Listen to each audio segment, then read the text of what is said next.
Salut, salut. Donc je reviens vite fait avec le Ramadan. Donc comme vous le savez, le Ramadan 2023 commence ce jeudi. Voilà. Enfin, plus précisément, il commence mercredi soir, mais on va vraiment commencer la première journée jeudi, donc le jeudi matin. Donc voilà, juste pour vous donner quelques conseils vite fait, je souhaite un bon Ramadan à tous mes abonnés musulmans, ou même des abonnés peut-être reconvertis aussi qui viennent de se reconvertir. Moi, ça fait environ 9 ans, depuis le début de ma vingtaine. Donc là, techniquement, c'est mon 9e Ramadan, on va dire. Et j'avoue, les 2 premières fois, c'était très difficile, mais là, maintenant, je commence à être habituée. Et ouais, je commence à être habituée. Mais au début, ce qui était juste vous raconter un peu ma life, tu sais, ce qui était le plus dur pour moi, c'était la soif. Ouais, j'avais souvent soif parce que c'était souvent en été en plus. Mais là, ça va, comme le temps il est plus ou moins tempéré, genre il fait ni trop chaud ni trop froid, je pense que ça devrait aller. Donc voilà, je vais donner quelques conseils. Et moi déjà j'utilise un calendrier comme ça que j'achète dans la librairie Taouba à Toulouse. Et donc là, vous avez les horaires, c'est plus pratique que bon, après pour ceux qui ont les applications, tout ça aussi ça va. Moi j'ai que l'application du Coran, du Saint-Coran sur mon téléphone que je vais lire d'ailleurs. Et mais j'avoue que pour les jours, les horaires et tout, je préfère comme ça. Donc juste pour vous montrer, pour ceux qui savent pas, moi j'avais vu 22 mars pour le Ramadan et Dhul Hijja, apparemment ça sera 10 jours de jeûne aussi en juin, fin juin, 28 juin. L'an égérien apparemment ça sera le 18 juillet 2023. On sera en 1445 de l'Hégire. Et Ashura aussi c'est un jeûne. C'est des journées de jeûne, ça sera le 27 juillet. Voilà, il me semble que Ashura c'est pour expier les péchés. C'est un peu comme Arafat aussi, ouais. Il y a un jour d'Arafat, mais ça il n'est pas marqué. Donc voilà. Et le Ramadan, ça permet, en gros, parce que je ne vais pas être trop longue, je vous mettrai des liens en bas, ça permet, ou même dans la section communauté, je vois, ça permet de purifier le corps, purifier l'âme, tout ce qui peut être mauvais, on va dire pour le corps et pour l'âme. Donc on doit jeûner au niveau alimentaire, on doit arrêter de boire et de manger de l'aube jusqu'à la fin de la journée, enfin jusqu'au coucher du soleil on va dire, mais on doit cesser de manger, cesser de boire, c'est mieux aussi, c'est pas totalement interdit, mais il est préférable d'arrêter aussi, enfin de jeûner aussi on va dire de façon visuelle et de façon auditive, donc d'éviter de regarder des choses mauvaises ou négatives qui peuvent te faire prendre des péchés, d'éviter d'écouter aussi des choses négatives. Donc moi je vous avoue que c'est chaud pour moi parce que j'aime beaucoup écouter la musique, genre visuellement ça va, je regarde pas des trucs trop haram, mais c'est vrai que pour la musique c'est dur quand même, mais bon je vais essayer d'écouter d'autres choses et tout.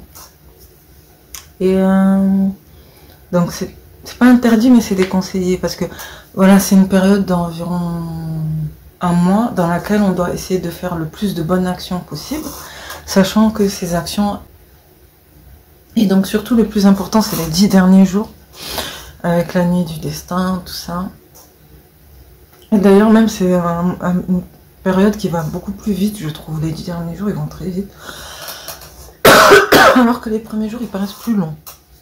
Donc voilà. Juste pour terminer, je ne vais pas être trop long. Donc moi ce que je fais en général, j'essaie de me réveiller 30 minutes avant 30 ou 40 minutes avant Fajr. Par exemple demain c'est 5h32, ben moi je vais mettre le réveil vers 4h40, 4h50 pour être sûr de ne pas me rendormir parce que j'ai peur de me rendormir. Et comme vous le savez c'est dur, mais si tu te rendors en gros, ben le mieux c'est de prendre un petit repas quand même avant l'heure de la prière et l'arrêt de l'alimentation, tout ça. Mais par exemple si tu t'endors et que tu te réveilles après, c'est mieux de jeûner quoi. Et c'est dur parce que tu te dis mince, surtout si tu as dormi et que tu n'as pas entendu le réveil, c'est chaud parce que tu n'as pas mangé, mais le mieux c'est de jeûner.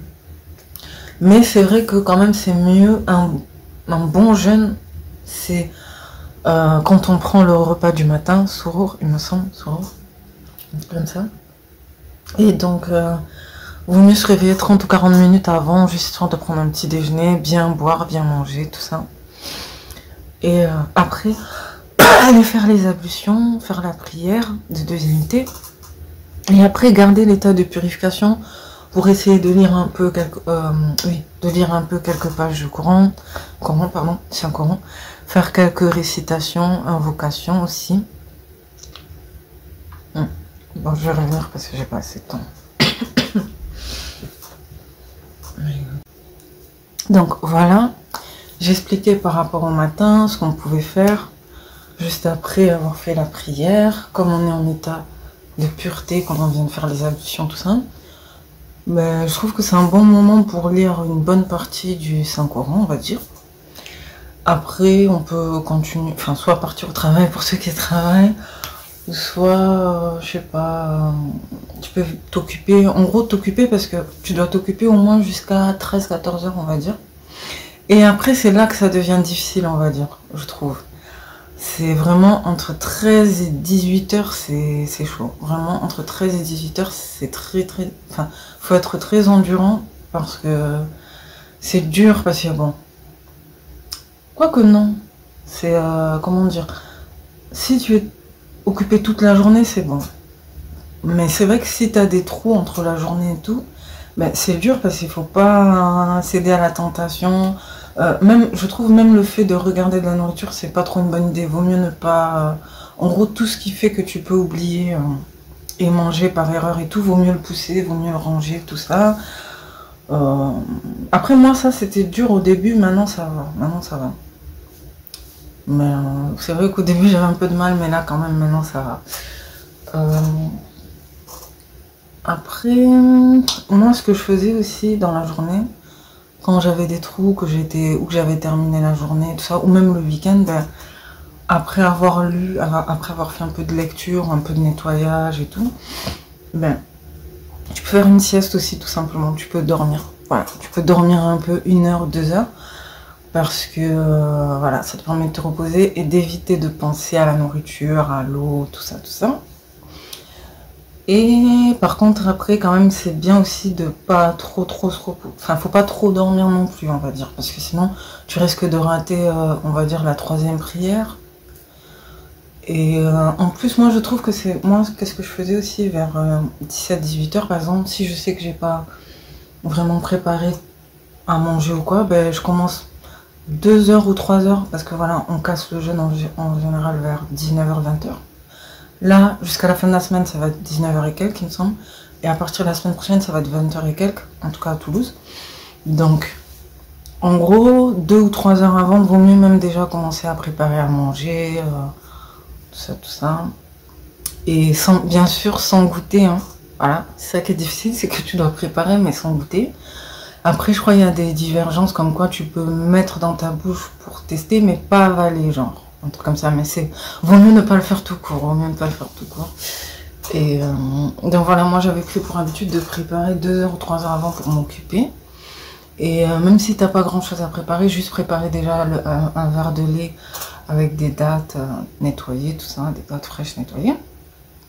Tu poses ça sur un plateau, comme ça, 20 minutes avant la prière, tu commences à faire les ablutions, tu prends ta tenue, tu passes un coup sur le tapis de prière, tout ça, tu vérifies bien les choses et tout, tu pries à l'heure, tranquille. Après, tu peux réciter les invocations, enfin c'est mieux de réciter les invocations pour la rupture du jeûne et tout. Et il y en a plusieurs, il me semble qu'il y en a au moins 3 ou 4. Si vous voulez, je vous mettrai tout en bas, pour ceux qui sont intéressés. Et après, c'est bon. Tu peux te poser, manger, et pas trop manger non plus, hein, manger de manière équilibrée et tout. Parce que le but aussi, c'est pas de se priver de manger et de manger directement. En fait, c'est pas vraiment...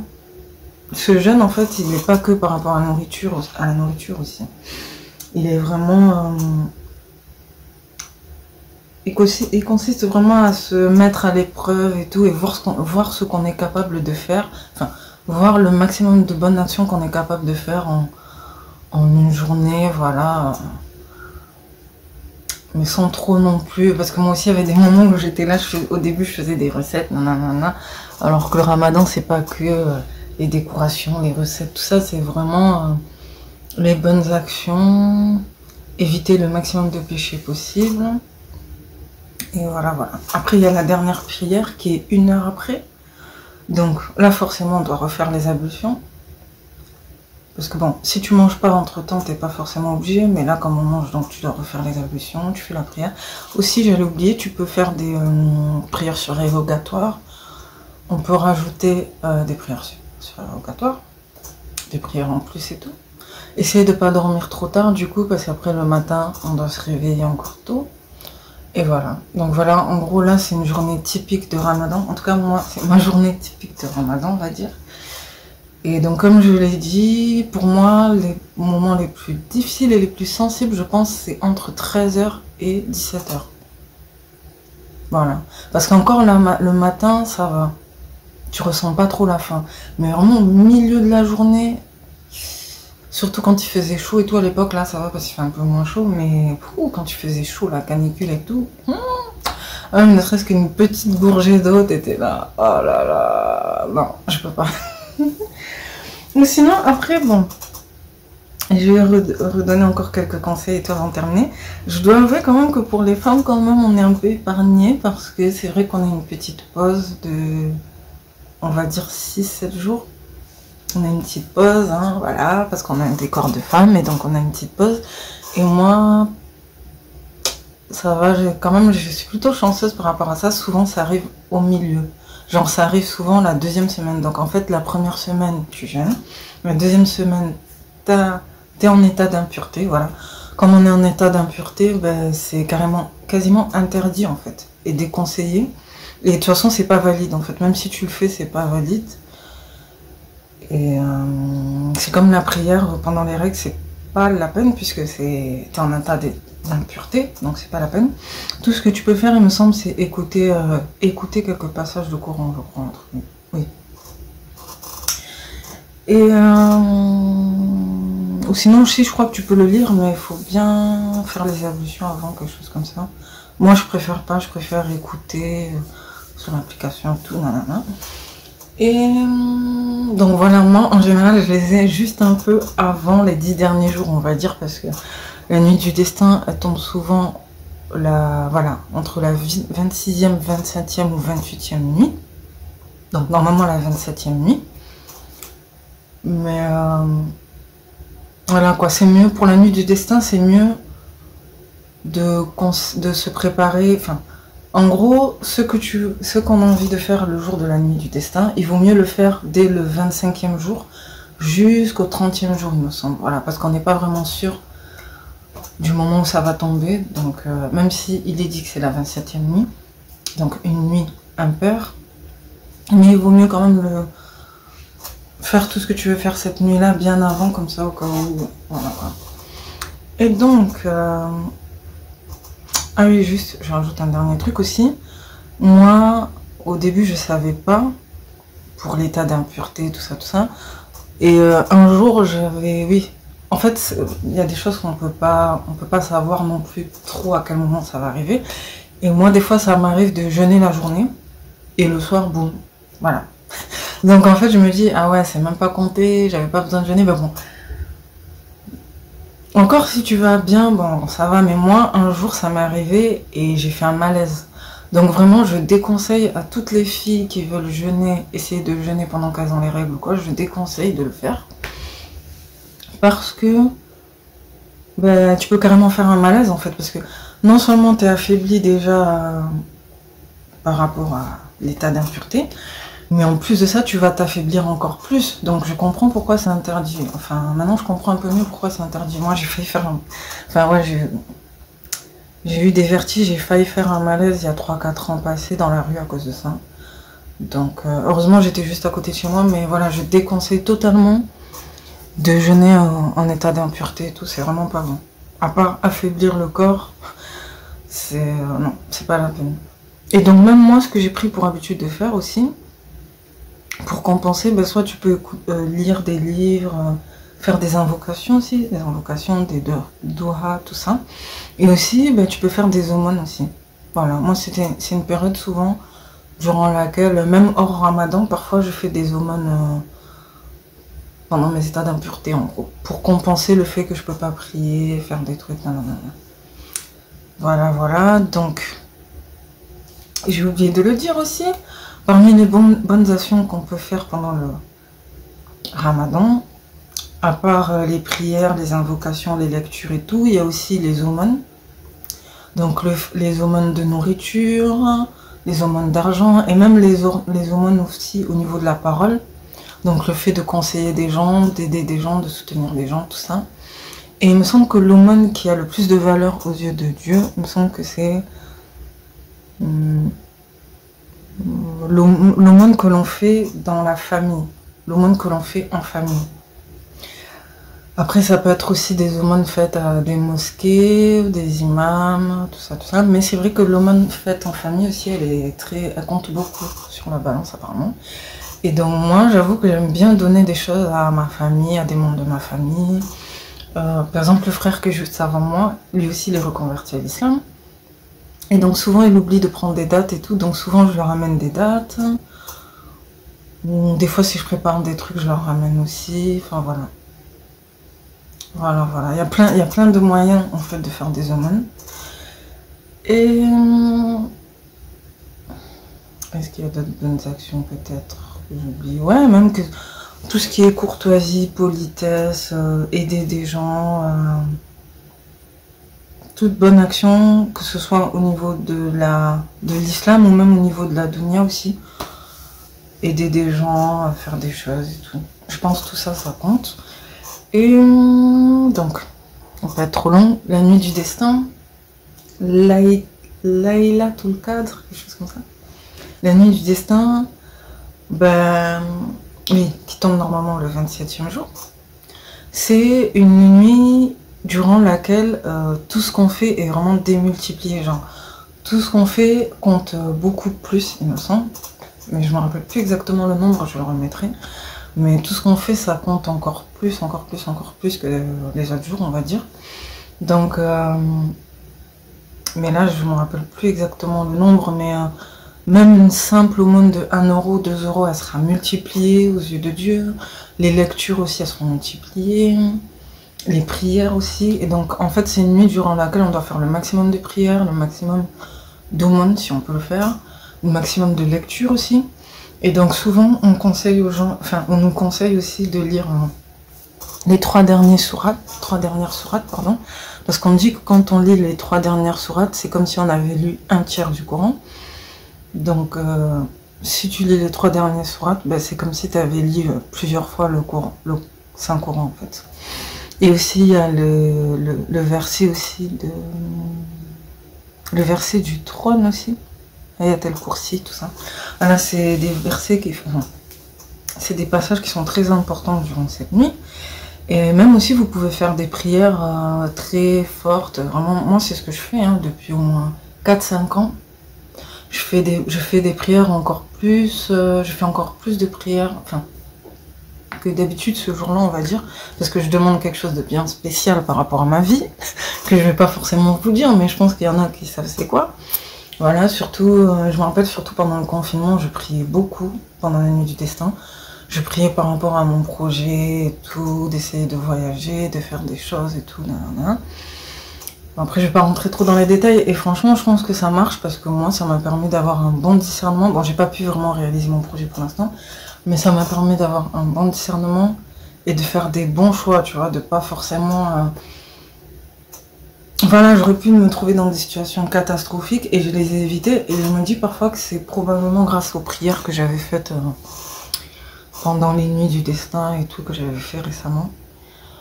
Et donc voilà, je vous conseille de faire très attention à cette nuit et de ne pas la rater, de maximiser vos chances de bien la réussir pour tous ceux qui vont faire le ramadan. Donc j'ai presque terminé. Ah oui, sachant qu'après le ramadan aussi, il y a d'autres jours de jeûne aussi qu'on peut faire et qui seront comptés. Et ouais, il y a d'autres jours de jeûne aussi. Ah, voilà, voilà. Je crois que j'ai presque tout dit. Ah oui, il y a des jours aussi qu'on peut rattraper, mais c'est déconseillé. Mais c'est vrai que si vraiment tu es dans une situation où tu es obligé de couper le jeûne et tout, ben, il y a des jours que tu peux rattraper. Mais quand même, c'est mieux d'éviter, parce que surtout même pour les femmes, parce que sachant qu'on en a déjà rattrapé par rapport à un truc, on va mieux éviter d'avoir trop de rattrapage à faire et tout après le ramadan. Et peut-être qu'il y en a que j'ai oublié. Peut-être qu'il y a des choses que j'ai oubliées. C'est pas...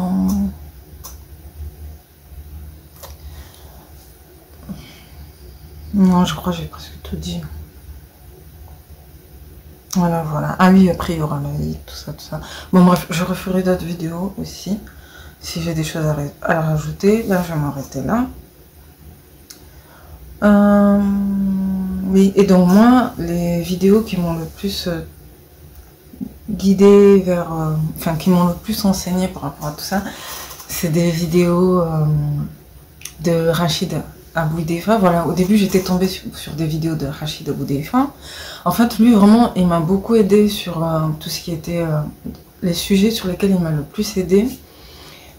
Enfin, sur lesquels il m'a vraiment ouvert les yeux, c'est le voile. Mais bon, je sais que maintenant ces vidéos, elles ont été enlevées parce qu'elles étaient un peu, voilà quoi. Il y avait des vidéos sur le voile, sur la consommation d'alcool, la drogue, tout ça, la cigarette. Et il y avait aussi sur mais le ramadan, le paradis, l'enfer. Et aussi sur les signes de la fin des temps. Vraiment, et là je vois qu'il y en a qui les ont remis. D'ailleurs, il faudrait même que j'enregistre cette playlist parce qu'il avait fait toute une série de longues vidéos sur les signes de la fin des temps. Bon, elles sont un peu longues, mais franchement, elles sont vraiment, vraiment intéressantes. Et vraiment, toutes ces vidéos m'ont grave ouvert les yeux par rapport à l'islam, par rapport à tout ce qu'il faut faire. Enfin, en gros, vraiment, c'est vraiment grâce à lui que j'ai vraiment compris les bases fondamentales, on va dire, de l'islam. Après, moi-même aussi, j'ai acheté des livres, j'ai parlé avec des personnes et tout, j'ai échangé avec des personnes. Après, je suis tombée aussi sur d'autres imams. Abdel Aboun... Ouais, Abdel Aboun... Ah, là, j'ai oublié son nom.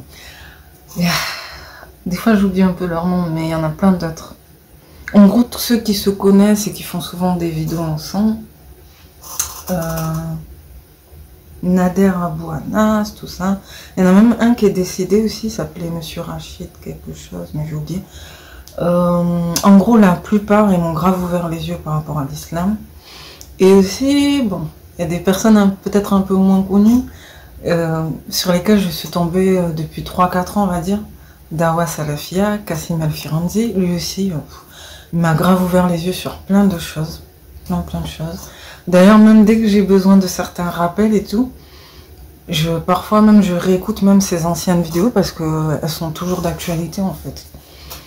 Bah après, il y en a des fois qui sont peut-être un peu plus extrêmes et plus dures que d'autres, mais moi je pense qu'il faut écouter un peu de tout. Faut pas rester que sur un ou deux enseignements. Il faut écouter un peu tout le monde et après se faire son propre avis et tout. Je trouve que c'est le mieux. Et donc, je crois que c'est tout ce que je voulais dire. Voilà, voilà. Moi, je crois que c'est tout ce que je voulais dire. C'est tout. Ah oui, même ma soeur aussi qui était... Parce qu'on était catholique à la base, même elle a essayé de le faire l'année dernière, elle a réussi. Voilà. Parce que son compagnon, c'est un Ivoirien musulman. Elle, pour l'instant, elle était un peu entre les deux. Elle n'arrivait pas à choisir. Et là, maintenant, ça y est, maintenant, elle est vraiment dans l'islam, quoi. Et là, je sais pas si elle va le refaire, mais l'année dernière, elle avait fait. Franchement, j'étais contente, franchement. Parce que même au niveau du poids et tout, elle a dit que ça lui a fait du bien et tout. Parce que voilà, on est un peu yin et yang. Moi, je suis mince et elle est plutôt forte et tout. Donc, voilà, voilà. Mon grand frère que juste au-dessus de moi aussi le fait. Bon, ma mère, elle est vraiment à fond sur tout ce qui est Jésus, Jésus, Jésus. Elle va que par Jésus. D'ailleurs, j'avais oublié de vous montrer la bouteille de Marie-Madeleine que j'ai, qu'on prenait souvent à Lourdes. Voilà, avec ma mère, on allait souvent à Lourdes.